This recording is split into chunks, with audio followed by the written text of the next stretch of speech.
भारत में इस वक्त बहुत सारी उथल पुथल है। कम्युनल इश्यूज क्रिएट करने के लिए जो नक्सल हैं ख़ास तौर पर वो अपना काम कर रहे हैं। On the other hand prime minister Narendra Modi ji का एक बहुत ही बड़ा इम्पॉर्टेंट विजिट G7 का हुआ, फिर उसके बाद अबू धाबी का हुआ, और उससे पहले भारत की सुप्रीम कोर्ट ने गुजरात 2002 के इश्यूज़ के बारे में एक वर्डिक्ट भी दिया, जिसमें बताया गया कि प्राइम मिनिस्टर नरेंद्र मोदी तब चीफ मिनिस्टर थे, उनके ख़िलाफ़ एक बहुत बड़ी प्रोपेगेंडा मुहिम है। वही नक्सल का मामला है। लेकिन बातचीत आज हम शुरू करेंगे उदयपुर के बहुत ही दर्दनाक वाक़या से, जहाँ पर एक गरीब हिंदू टेलर को, दर्जी को जहादियों ने मारा, और इस सफाकियत से मारा। उन्होंने उसका वीडियो बनाया, वो चलाया, और फिर उसके साथ साथ बाद में एक वीडियो बनाया और प्राइम मिनिस्टर नरेंद्र मोदी को भी धमकियां दे रहे हैं, और काफ़ी सूरत हाल वहाँ पे तशवीशनाक है। हमारे साथ दिल्ली से अंबर जैदी साहिबा जुड़ी हुई हैं। बहुत ही दुख भरी घटना हुई है उदयपुर में, और उसमें तो सबूत ढूंढने की भी कोई ज़रूरत नहीं। उन जालिमों ने जिस तरह मारने का वीडियो बनाया, और उसके बाद फिर एक वीडियो उन्होंने रिलीज़ किया जिसमें वो बड़े ही गर्व से कह रहे हैं कि यही छुरा जिससे हमने उस एक गरीब हिंदू दर्जी को मारा है, हम प्राइम मिनिस्टर मोदी को भी चेस करेंगे। वो अगरचे अरेस्ट हो चुके हैं। सिचुएशन क्या है अंबर जैदी साहिबा? देखिए, सबसे पहले तो ताहिर जी, हमें ये मानसिकता, ये जिस सोच जो इस तरह के लोगों में, जवान लोगों में, जो यूथ है उसके अंदर जो रेडिकलाइजेशन ऑफ यंग माइंड्स है, उस पे हमें बात करने की जरूरत है। हम अगर पूरे इस इंसिडेंट की बात करें, नुपुर शर्मा से शुरू होता है और किस तरह से, हालांकि जब डिबेट होती है 27 मई की, वो डिबेट होती है टाइम्स नाउ पे, उसके कई दिन तक कुछ नहीं होता। और मोहम्मद जुबैर जो ऑल्ट न्यूज के को फाउंडर भी हैं, जिनको दिल्ली पुलिस ने अरेस्ट भी किया है आईपीसी की सेक्शन 153 और 295 ए की धारा के तहत उन पे चार्जेस हैं, और अभी 4 दिन की दिल्ली पुलिस की स्पेशल सेल की हिरासत में है। हालांकि उनकी जमानत याचिका भी डाली थी, लेकिन उसको भी कोर्ट ने खारिज कर दिया।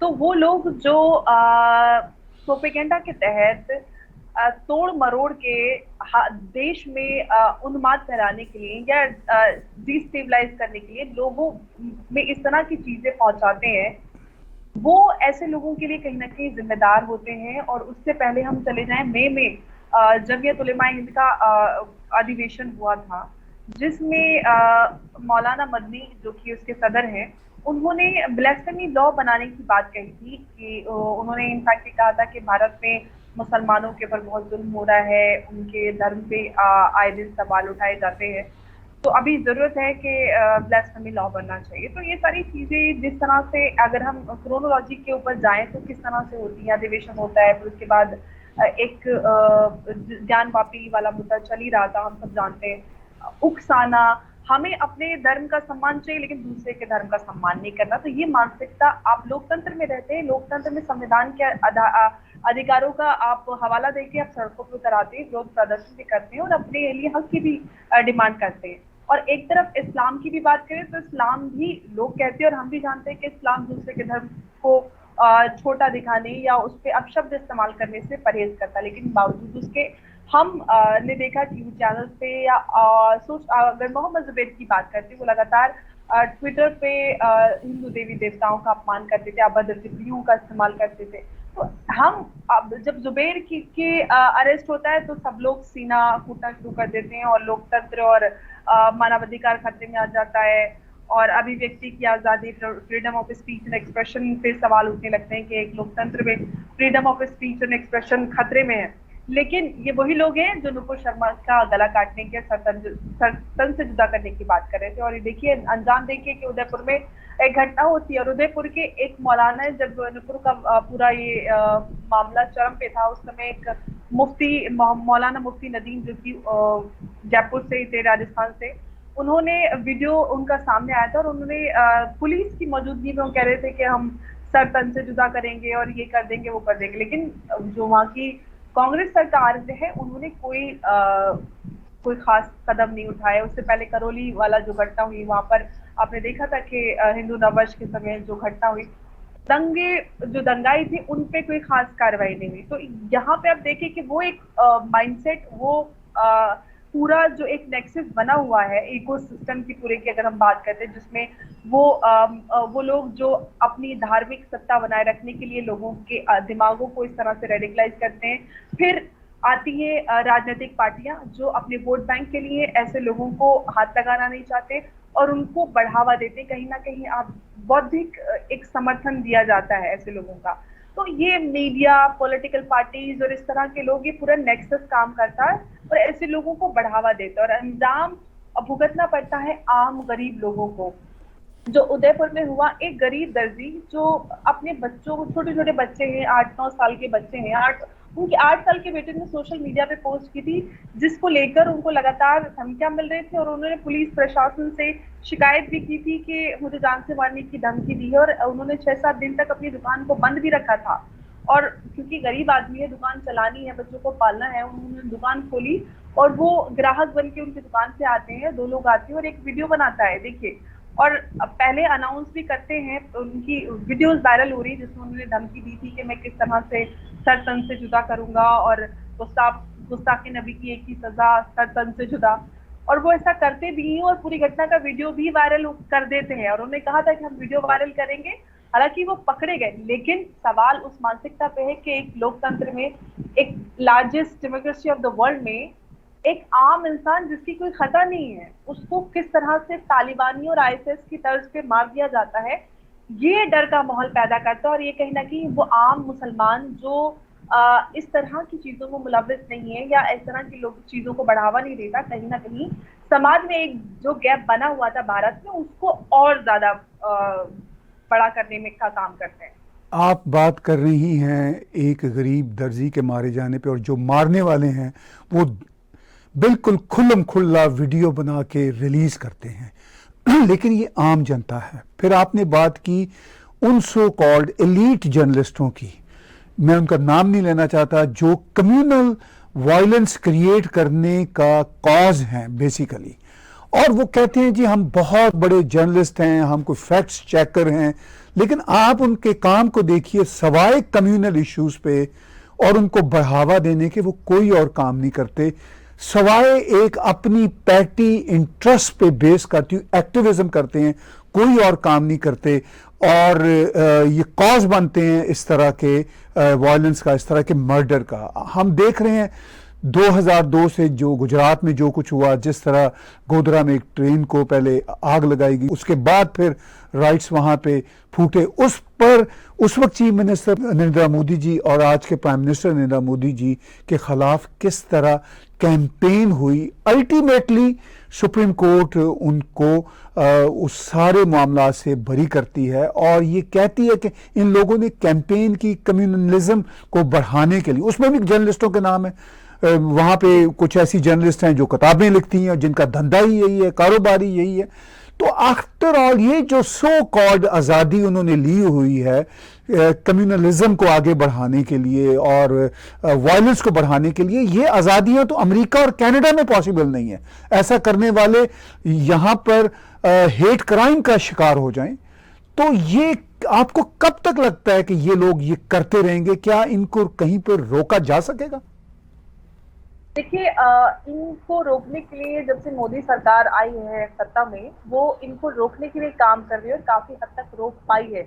लेकिन जब भी हम बात करते हैं कि लोकल लेवल पे किस तरह से लोगों को मोबिलाइज करते हैं, जब भी कोई बड़ी स्कीम या बड़ी योजना लॉन्च होती है, जैसे किसान आंदोलन के समय आप देखिए किसान बिल लॉन्च हुआ, या फिर आप CNRC के समय देखिए, या फिर अभी अग्निवीर योजना लॉन्च होती है, तो एक तरह से ये इंटरनेशनली फंडेड होता है। जो एंटी इंडिया फोर्सेस हैं वो इन लोगों को फंड करती हैं और वो एकदम से ये वर्ल्ड वाइड एक्टिव हो जाते हैं और एंटी इंडिया प्रोपेगेंडा। आप कह रहे हैं कि अमेरिका में भी ये सारी चीजें मुमकिन नहीं है, लेकिन आप देखिए जुबैर को इंटरनेशनल मीडिया, पूरी वेस्ट मीडिया किस तरह से एक जर्नलिस्ट साबित करने में लगी हुई, जबकि जुबैर जर्नलिस्ट नहीं है, ही जस्ट अ फैक्ट चेकर और वो एक ऑल्ट न्यूज के को फाउंडर है।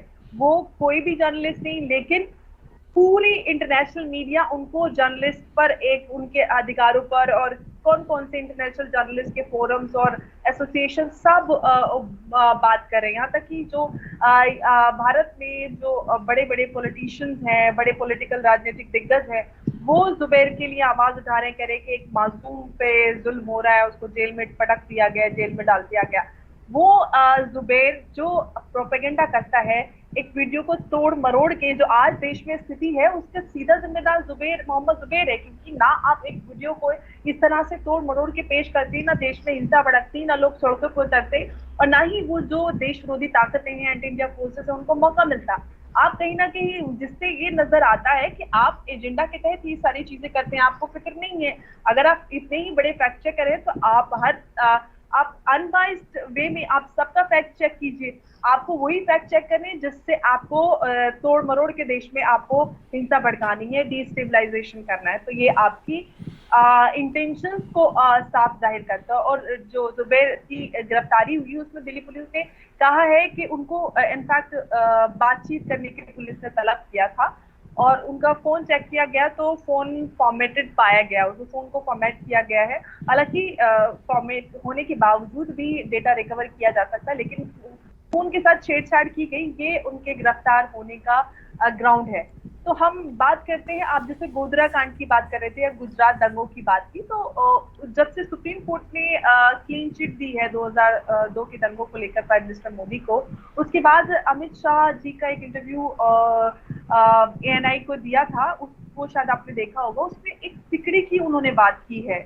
उन्होंने बात की लेफ्ट लिबरल मीडिया जो लेफ्ट की तरफ झुकाए रखती है, और तीसरा तलवार जैसे मानव अधिकार, ह्यूमन राइट वर्कर्स, या फिर आप तीसरे लोग, इस तरह की मीडिया जो प्रोपेगेंडा करती है भारत के विरोध में, ये लोग देश के लिए बहुत खतरनाक साबित हुए हैं पिछले काफी समय में, और लगातार इस तरह के एजेंडास को पैडल करते आए हैं। हालांकि जब से सरकार मोदी सरकार आई है, इन्होंने इन सारे इस पूरे नेक्सस को, पूरी इके सिस्टम पर काफी बड़ा प्रहार किया, इनको इंटरनेशनली इन पे शिकंजा कसने की कोशिश की है। लेकिन इतना बड़ा इकोसिस्टम, इसको खत्म करने में टाइम लगेगा। ये लोग कहीं ना कहीं लोगों को मोबिलाइज करने में उनको क्योंकि फंडेड होता है, इनके पास फंड बड़े स्तर पर मिलता है इनको।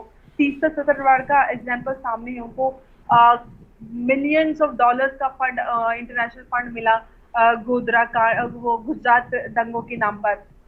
अगर ऐसे लोग जो अपने आप को ह्यूमन राइट एक्टिविस्ट कहते हैं, गुजरात में दंगे होते हैं, शुरुआत गोधरा से होती है जहां पर कार सेवकों पे आग लगाई जाती है। अगर आप ह्यूमन राइट वर्कर है तो आपके लिए तो सब बराबर है, आपको दोनों के लिए काम करना चाहिए था। मुसलमान, अगर मुसलमान मारे गए तो हिंदू भी मारे गए। अब एक दंगा भड़कता है, वो नेचुरली एक अगर हिंदू जल जाते हैं तो फिर वो रिटेलिएशन होता है, धीरे धीरे भड़क जाता है, देश में जो हिंसा होती है वो सामने। लेकिन आपने उसको किस तरह से अपने फायदे के लिए इस्तेमाल किया, और इतने सालों तक बिना किसी सबूत के आप प्रोपेगेंडा और एजेंडा के तहत सारे काम करते रहे। कोर्ट ने फटकार लगाई है, लेकिन आपने कहीं मीडिया में कहीं नहीं देखा होगा कि तीसरा तलवार को कोर्ट ने क्या फटकार लगाई या क्या कहा है। लेकिन उनके समर्थन में उतरे हुए कितने ही सारे ग्रुप है, जमीयत उलेमा हिंद भी है, और कितने ही सारे एसोसिएशंस हैं जो उनके समर्थन में उतरे हुए हैं, चाहे पॉलिटिकल पार्टीज हो, मीडिया हो, कितने ही सारे ग्रुप्स हैं, ह्यूमन राइट वर्कर्स हैं, कि भाई ये वो लोग जो ह्यूमन राइट के लिए आवाज उठाते हैं, उनकी आजादी पर ये प्रहार है। लोग अपने अधिकारों के लिए आवाज नहीं उठा पाएंगे, देश में डर का माहौल बनाया जा रहा है। जो हमेशा बात की जाती है कि मोदी सरकार किसी को अपनी आवाज बुलंद करने की इजाजत नहीं देती, तो तीसरा तलवार की गिरफ्तारी को लेकर सुप्रीम कोर्ट के साथ साथ वो गुजरात पुलिस दोनों को क्रिटिसाइज कर रहे हैं। अब ये देखिए कि सुप्रीम कोर्ट, जिसको हम सब मानते हैं कि अगर संविधान या फिर कानून की रक्षा करने का अधिकार किसी के पास होता है तो सुप्रीम कोर्ट होता है, उसको भी लोग क्रिटिसाइज कर रहे हैं। अगर किसी भी कोई भी कांड होता है या कोई भी केस होता है, उसकी सही तय तक पहुंचना सिर्फ कोर्ट ही पहुंच सकता है। आप उसके फैसले पर आप उसको आप एक्सेप्ट नहीं करें, लेकिन तीसरा तलवार जिनका उस कांड से उससे पहले कोई लेना देना नहीं था, वो बाद में ऐड होती है एज ह्यूमन राइट वर्कर, उन जो कहती हैं उस पर भरोसा होना चाहिए। ये सबसे बड़ा सवाल है। जी देखिए, आपने कहा कि जिस तरह के एक्टिविस्ट हैं जो खुद को जर्नलिस्ट क्लेम करते हैं, जो हम 2002 से अब तक देख रहे हैं, जो कम्युनलिज्म को एक तरह से हवा दे रहे हैं और सारी दंगा फसाद की जो फ़ज़ा है उसको क्रिएट कर रहे हैं। और अमित शाह जी ने अपने इंटरव्यू में बड़ा खुल के कहा कि उन लोगों को अब तो माफ़ी मांग लेनी चाहिए, लेकिन वो तो माफ़ी तो मांगना दूर की बात है, वो तो अपने कारोबार को, अपने इंटरेस्ट को कैसे पीछे छोड़ेंगे। तो अब ये लोग जो हैं ये यहाँ न्यूयॉर्क में बैठ के, वॉशिंगटन पोस्ट में बैठ के लिखते हैं, चाहे भले से ये भारत में रहते हो मगर यहाँ के मीडिया आउटलेट्स को यूज़ करते हैं। और मैं अंबर आपको ये बताऊं कि हमारे यहाँ यानी कनाडा, अमेरिका में अगर कोई कोरोना वबा के बारे में कोई ऐसी बात लिखे जो अमेरिका और कनाडा की हुकूमत समझे कि ये ठीक नहीं है, तो उसको वो पब्लिश नहीं करते। अगर इसी तरह वो जो व्हाइट हाउस पे 6 जनवरी 2020 को जो अटैक हुआ था उसके बारे में कोई थोड़ी सी मुख्तलिफ बात लिखे जो अमेरिकन गवर्नमेंट को पसंद नहीं, तो वो नहीं छप सकती। अभी यूक्रेन रशिया के मामले में अगर कोई थोड़ी सी रशिया के बारे में साइड ले ले उसको एक्सेप्ट नहीं किया जाता। तो इस सारी सूरत हाल में उनको खुली छूट है। तो इसका मतलब ये है कि ये जो कॉलोनियल हैंगओवर है, अभी भी यहाँ के इदारे अमेरिका में ये समझते हैं कि भारत को दबाना चाहिए, मगर भारत वो नहीं रहा। भारत के फॉरेन मिनिस्टर जयशंकर जी अब डिफरेंट बातें करते हैं। प्राइम मिनिस्टर नरेंद्र मोदी जी का जिस तरह का स्वागत G7 में हुआ वो डिफरेंट है। प्राइम मिनिस्टर मोदी जी को खुद मिलने प्रेसिडेंट जो बाइडेन आते हैं। तो और अमेरिका का मीडिया ही प्राइम मिनिस्टर मोदी को अभी तक 2002 के चक्कर में घसीट रहा। उसके जिम्मेदार भारत के यही सो कॉल्ड फेक जर्नलिस्ट हैं और एक्टिविस्ट हैं जिनके अपने वेस्टेड इंटरेस्ट हैं। तो आपको लगता है कि भारत में इस तरह की फ़ज़ा आने वाले दिनों में और बनेगी जिस फ़ज़ा में ऐसे जाली लोगों को रोका जा सके? नहीं, ये इनका आखिर चल रहा है, जैसे कहते हैं ना कि ये आखिर है, इसीलिए ये लोग ज्यादा झटपटा रहे हैं। जिस तरह से लगातार इस पूरे नेक्सस को सरकार ने तोड़ने का काम किया है, तो ये लोग झटपटा रहे हैं। इन्होंने ये गुजरात दंगों के नाम पर तीसरा से तलवाड़ी की बात करें, इन्होंने कितना फंड, कितना पैसा बनाया मुसलमानों के वेलफेयर के नाम पर। मुसलमानों के लिए इन्होंने कुछ भी नहीं किया, नील बटे सन्नाटा अंडा कुछ नहीं किया।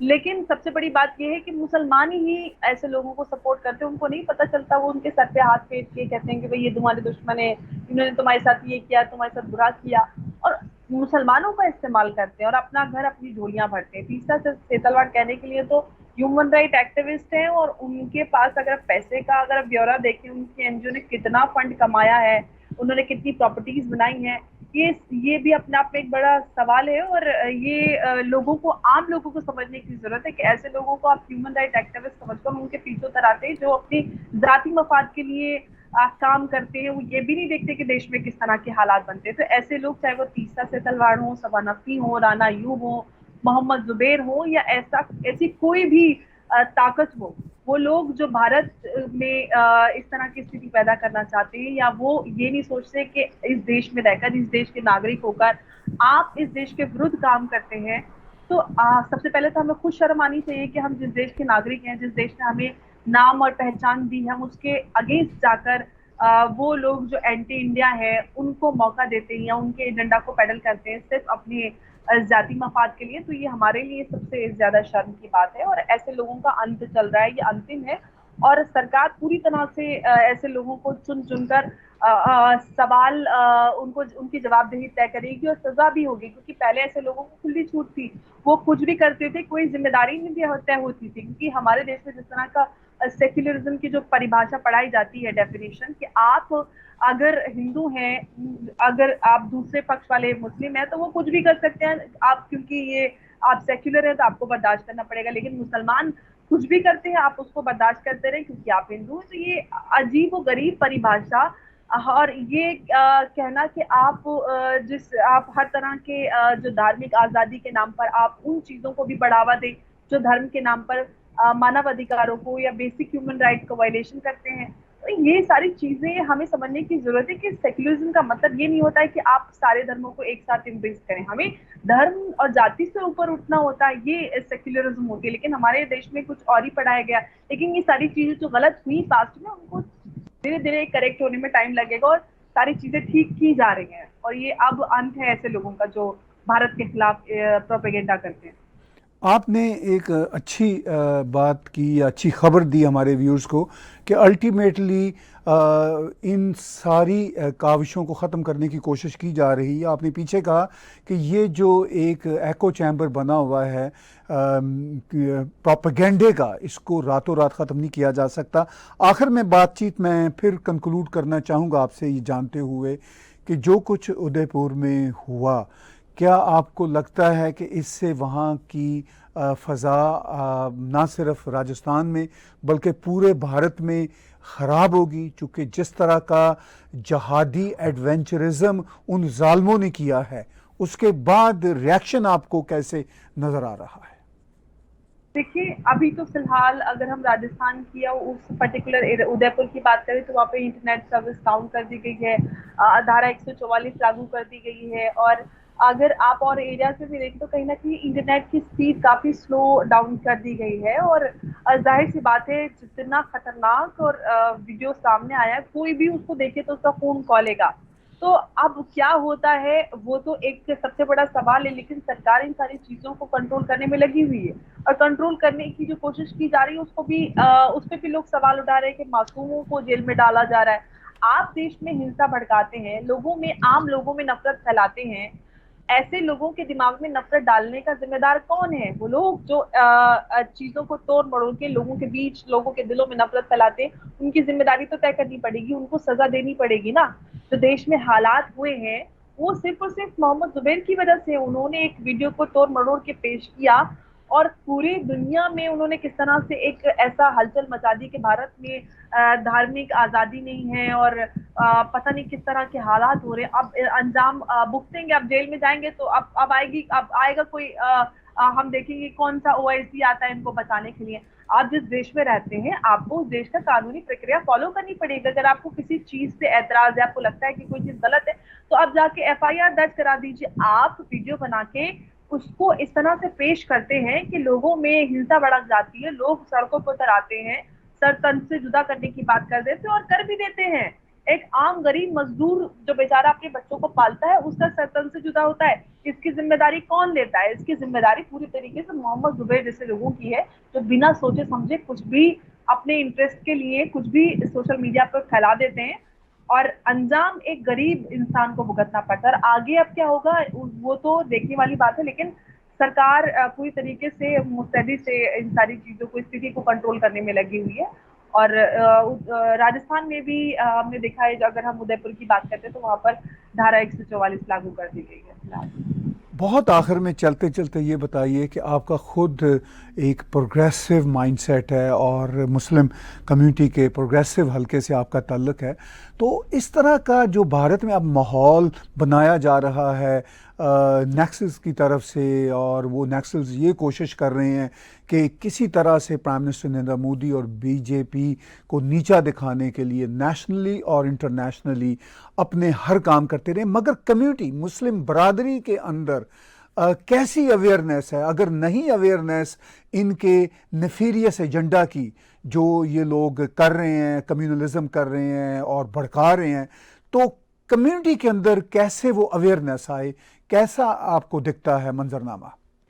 देखिए ताहिर जी, अगर सबसे पहले बात करें, अवेयरनेस एजुकेशन से आती है। मुस्लिम समाज की लिटरेसी रेट की अगर हम बात करते हैं तो हम सबको पता है कि बहुत ज़्यादा लो है, और धीरे धीरे लोग एजुकेट हो रहे हैं, पढ़ रहे हैं, समझ रहे हैं, और काफ़ी बदलाव आया है। 2002 के जो गुजरात केस हुआ उसके बाद से कहीं ना कहीं इस तरह से मोदी जी को इस तरह से दिखाया जाता है कि मोदी जैसे ही 2014 में सरकार बनी तो ये लगा था कि अरे भाई अब मोदी की सरकार आ गई, मोदी प्राइम मिनिस्टर बने हैं तो पता नहीं क्या होगा, मुसलमानों पे जुल्म होगा, और लोगों में ऐसा एक हलचल सी मच गई थी। लेकिन जिस तरह से प्राइम मिनिस्टर मोदी ने और भारतीय जनता पार्टी ने मुसलमानों के भले के लिए, उनकी वेलफेयर के लिए काम किया है, वो एविडेंट है। कहीं पे भी प्रिंसिपल या फिर इंस्टीट्यूशनली आप देखें, कहीं पे भी किसी के साथ कोई बेईमानी या हक तलफी नहीं हुई है। बराबर हर इंसान को अधिकार मिले हैं। माइनॉरिटीज की अगर स्कीम की बात करें तो मुसलमानों को सबसे ज्यादा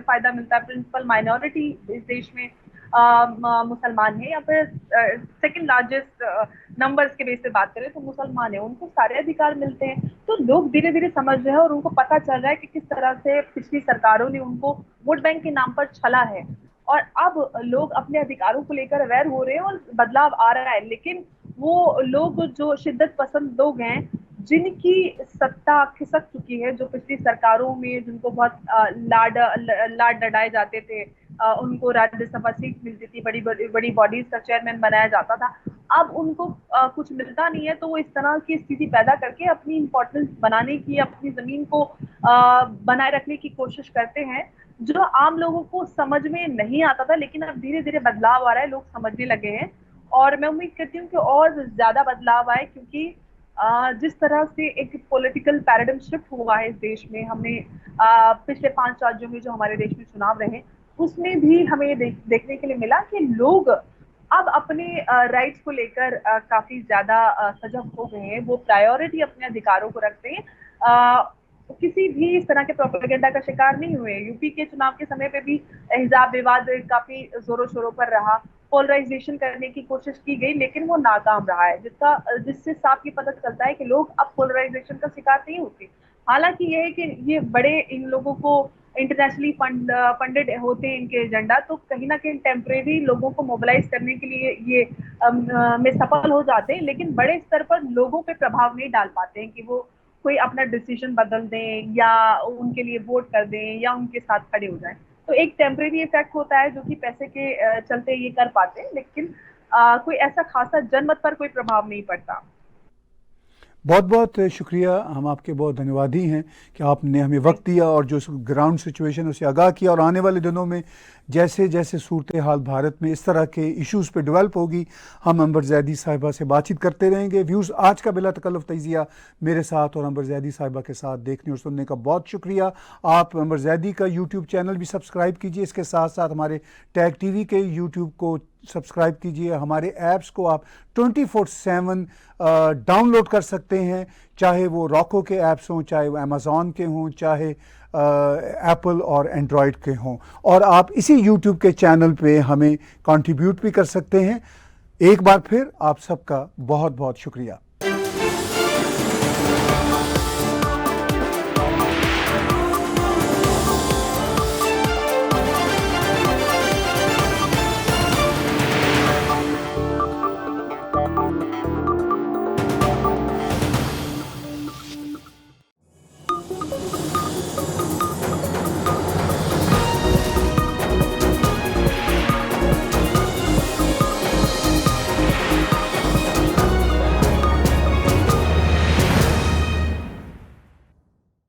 Subscribe Tag TV YouTube channel and press the notification button.